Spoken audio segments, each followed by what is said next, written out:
2 minutos para as 9 horas da manhã, hora da gente falar de eleições.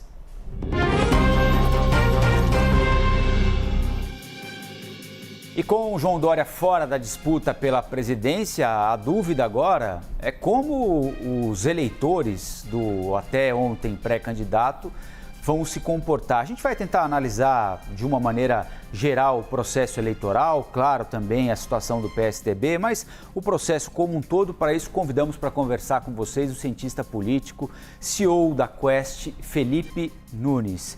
Felipe, bom dia, tudo bem? Obrigado por nos atender mais uma vez, hein? Bom dia, Rafael. Prazer falar com você. Bom dia, Stephanie. Prazer estar aqui com você. Agora, Felipe, João Dória está saindo da disputa exatamente por não ter voto, né? Ele não conseguiu avançar nas pesquisas de intenção de voto. Então, falar em espólio de João Dória, forçar um pouco a barra, não é não? É isso, Rafael. Achei que você ia começar a entrevista perguntando para onde iam os votos do Dória. Eu ia te dizer exatamente isso, né? É bom fazer uma ressalva numérica, né, quantitativa, questionando quais votos são esses. Afinal de contas, o desafio dele era justamente avançar nas pesquisas, o que ele não conseguiu. Para quem está nos assistindo, as últimas pesquisas que a gente tem publicado, né, desde o ano passado, mostram que as pesquisas Genial Quest, que o Dória conseguia, no máximo, chegar a 5% das intenções de voto, dependendo do cenário em que ele é colocado. O mínimo era 3%, o máximo era 5%, ou seja, um percentual de fato muito pequeno, Rafael. Agora, o que é interessante, talvez seja olhar essa questão não pela ótica numérica, né? Pela ótica, na verdade, simbólica. A saída do Dória, ela, na verdade, abre espaço para uma organização, para uma coordenação melhor da terceira via. Eu gosto sempre de lembrar as pessoas que na mesma pesquisa, na pesquisa Genial Quest, a gente mostra que aproximadamente 25% dos eleitores brasileiros ainda gostaria de votar em um candidato que fosse nem Lula e nem Bolsonaro.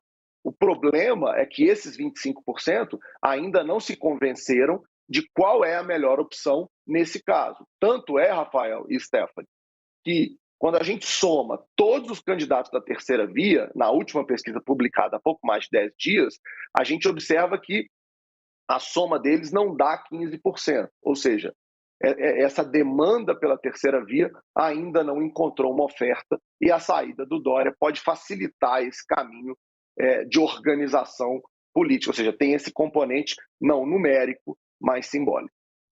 Porque as pesquisas vinham indicando, né, Felipe, até aqui, que a Simone Tebet encontrava menos rejeição, né? Foi um desses os argumentos usados, inclusive, para tentar convencer João Dória a pular fora da disputa.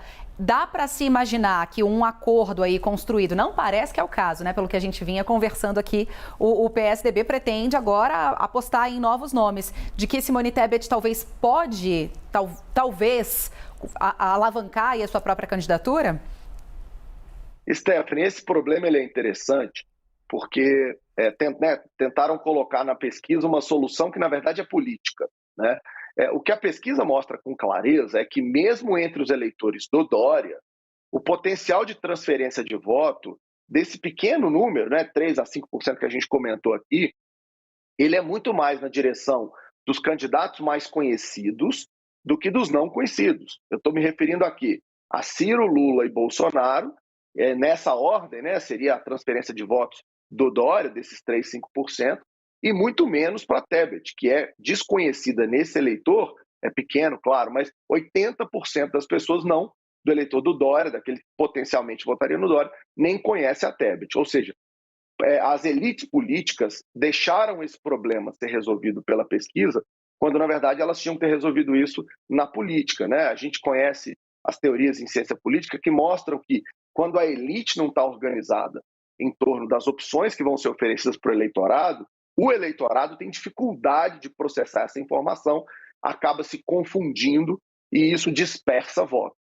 Para mim, uma das razões que explicam a certa frustração, né, da viabilidade dessa terceira via. A elite entrou no jogo muito desorganizada, achando que a eleição de 22 seria uma eleição parecida com as eleições tradicionais, em que a campanha só começa lá na frente. Não é assim mais. A campanha já começou há muito tempo. O próprio presidente Bolsonaro antecipou essa discussão desde já o fim do processo eleitoral passado, e a disputa é dada no dia a dia. Acho que a terceira via apostou numa estratégia equivocada e por isso hoje colhe esses frutos de não só a desistência de Dória. É bom lembrar que Luciano Huck já desistiu, Sérgio Moro já desistiu, agora é a vez de Dória. Eu acho que a questão que está no ar é quem seria o próximo, né, a sair da disputa, dado que não se observa hoje no cenário político uma empolgação nem do eleitorado e nem dos políticos em torno da viabilidade fora dessa polarização que está colocada, na minha opinião, entre Lula e entre Bolsonaro. Então, e sem conseguir enxergar alternativa a essa polarização que está dada, e os números das pesquisas que vocês fazem, por exemplo, são muito claros, né?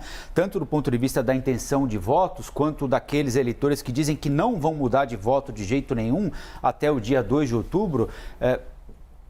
Sem um competidor relevante, a não ser Lula e Bolsonaro, pelo menos por enquanto, se esse cenário for mantido até setembro, por exemplo, pode ocorrer uma desidratação dos votos que tem outros candidatos que estão ali pontuando abaixo dos 2 dígitos, mas podem ser decisivos para a definição da eleição, eventualmente num primeiro turno? Essa é uma perspectiva com a qual a gente deve trabalhar ou não, Felipe?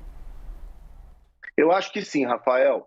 É bom lembrar para quem está nos assistindo que o eleitor ele é acostumado a fazer aquilo que a gente chama de voto útil ou voto estratégico, ou seja, na reta final da eleição, as pessoas costumam se informar por meio de pesquisas, né, para dizer, olha, eu até prefiro o candidato A, mas já que esse candidato A tem poucas chances, né, pouca relevância no cenário político, eu vou votar de uma vez na minha preferência B, para que eu possa ter aí, não desperdiçar o meu voto. Esse fenômeno, né, é conhecido na literatura de ciência política e também entre quem faz pesquisa de opinião e pode ser, na minha avaliação, decisivo esse ano, né? A gente costuma não observar eleições de primeiro turno no Brasil, Rafael Stephanie. Só o Fernando Henrique Cardoso, em 94 e em 98, venceu eleições no primeiro turno. É bom lembrar que isso aconteceu também porque a abstenção eleitoral foi muito alta, né? As pessoas já sabiam que o Fernando Henrique ia ganhar, e aí nem foram votar, e ele, né, nos outros competidores ele acabou levando o primeiro turno. Depois disso, a gente só teve no Brasil, em 2, 6, 10, 14, 18, eleições de 2 turnos, né? Porque havia uma competitividade fragmentada, como é normal em sistemas multipartidários mundo afora, né? Quando se tem muitos partidos na disputa, é normal que a gente tenha 2 turnos, né, de competição. Esse ano, o que está acontecendo é que a polarização está tão dada e o voto parece estar tão objetivado, né, como você disse, definido, que as opções de terceira via estão desaparecendo. E isso força o sistema político a caminhar para uma solução. É como se o primeiro turno, Rafael, tivesse sido transformado no segundo turno, né? Agora, isso ainda é cedo para dizer se vai acontecer, até porque essa saída do Dória do processo, como eu disse, pode sim também criar um fato político de organização. Você pode ter Tebet, Ciro, né, Janones organizando a competição e, com isso, favorecendo uma unificação de uma terceira via, que aí sim tentaria roubar votos de Lula e Bolsonaro para forçar esse segundo turno. Felipe, é claro que você, né, trabalha com pesquisas e pesquisas são réguas, né? Elas medem a realidade, mas trazendo um pouco de análise, né? Esse contexto um pouco mais analítico para cá, qual seria o prazo correto para a gente ter numa corrida como essa, né? Porque a gente está aqui agora há 5 meses de uma eleição sem ainda a definição de quem são os candidatos. Até aqui a gente tem que chamá-los de pré-candidatos, mesmo sabendo que muitos já estão aí com seu bloco na rua, né? Já estão tocando. Qual seria o prazo real de uma campanha política, uma concorrência como essa à presidência da República aqui no Brasil? Stephanie, essa é uma ótima questão. Eu tenho escrito sobre isso, tenho debatido com vários colegas. Eu acho que a gente vive uma era que eu chamo de guerra sem fim, né? A gente não tem mais nas eleições aquele processo em que você organizava o dia D da eleição, né, ou o dia D do ataque, né, na costa da Europa para fazer a referência à guerra. Hoje a campanha ela é dada o tempo inteiro, né?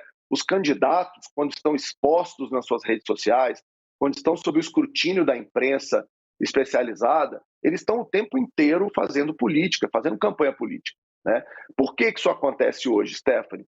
Porque o eleitorado está muito mais mobilizado e está muito mais engajado em torno dos temas políticos do que acontecia no passado, né? Há 2 ou 3 eleições, o eleitor preocupava com a vida e depois ia discutir política na época da campanha. Hoje, a própria política, né, está vivendo engajamento e mobilização constante. Então, essa guerra sem fim, da disputa de narrativas, né, da construção de alegorias e símbolos relevantes, né, para se posicionar nessa disputa, tudo isso é muito relevante, né? E começa, Stephanie, muito antes do processo eleitoral, né? Então, mais do que estabelecer uma régua de qual é o momento adequado, eu diria que nessa nova lógica da política que acontece o tempo todo, os candidatos estão em campanha o tempo todo. E é bom dizer que isso não significa, né, que mesmo estando em campanha, os candidatos vão conseguir convencer o eleitorado em torno de suas teses. Eu vou dar um exemplo. O João Dória está em campanha há mais de 1 ano, quase 2. Quando ele começou a vacinação em São Paulo, ele claramente começou uma campanha presidencial, né? É bom se lembrar de um ato enorme, transmitido por todas as TVs do país, repercutido pelos jornais, comentado nas redes sociais, em que o Dória vacinou a primeira pessoa no Brasil com a Coronavac. Quer dizer, aquilo é um evento de campanha, claramente. Eu acho que o desafio colocado ali é que ele não convenceu as pessoas de que estava fazendo aquilo, talvez, por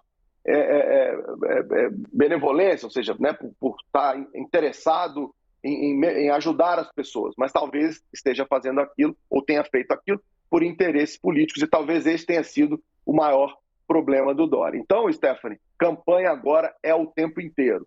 É ganhar a eleição e começar a defender o seu legado, já pensando nos próximos 4 anos. Muito bom. Tem pesquisa quando? Novinha, hein, Felipe?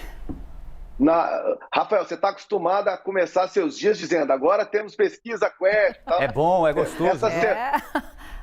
Essa semana eu vou te dar um refresco aí, semana que vem, mas no começo de junho a gente volta a ter um levantamento, a gente que tem feito todos os meses a pesquisa Genial Quest desde julho do ano passado. E essa vai ser interessante, né? Porque a saída do Dória é relevante, vamos ver quanto ela é relevante para o quadro político, e tem todas as questões envolvendo a Petrobras, as mudanças no governo, né? Essa euforia em torno aí de uma possível vitória no primeiro turno de Lula, as confusões da campanha, ou seja, tem muito assunto para a gente explorar na próxima pesquisa.